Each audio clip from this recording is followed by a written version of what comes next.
Good morning everyone. Good morning everybody happy.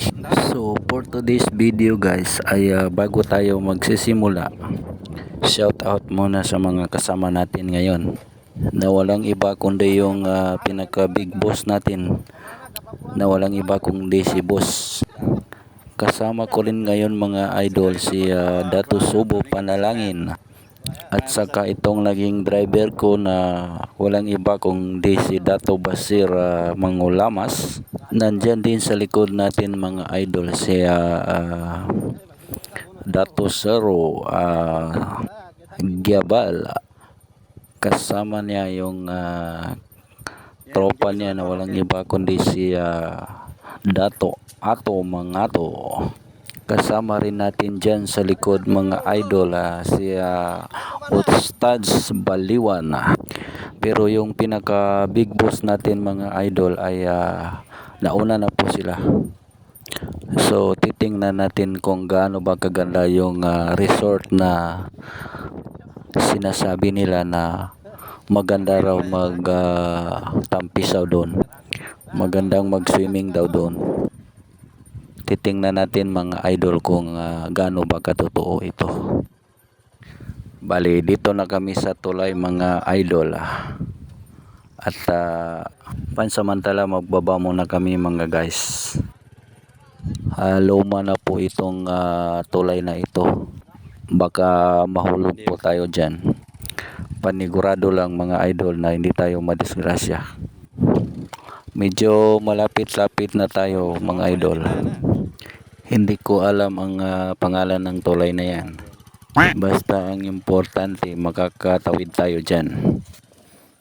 Nasa 3 minutes pa mga idol bago tayo magkakarating sa resort na sinasabi nila.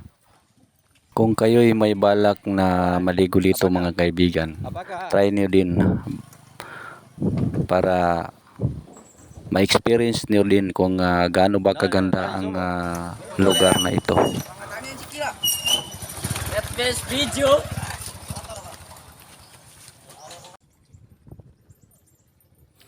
So paparating na tayo guys. Nakikita ko na yung resort na liliguan namin. Huwag kayong mag-alala guys kasi may guide po tayo dito. Kung nakikita nyo yan, sobrang lawak po kasi ng resort na ito. At preskong tubig mga idol. Meron pang mga bako dyan mga idol na naliligo. Pati mga dump truck naliligo din dyan. Huwag kayong mag-alala mga idol. Ligtas po itong resort na ito mga idol. Kasi maraming buhaya dito. Ligtas po maligo ang mga bata dito mga idol kasi malalim po yung tubig dyan. Kaya ligtas na ligtas po yung mga bata.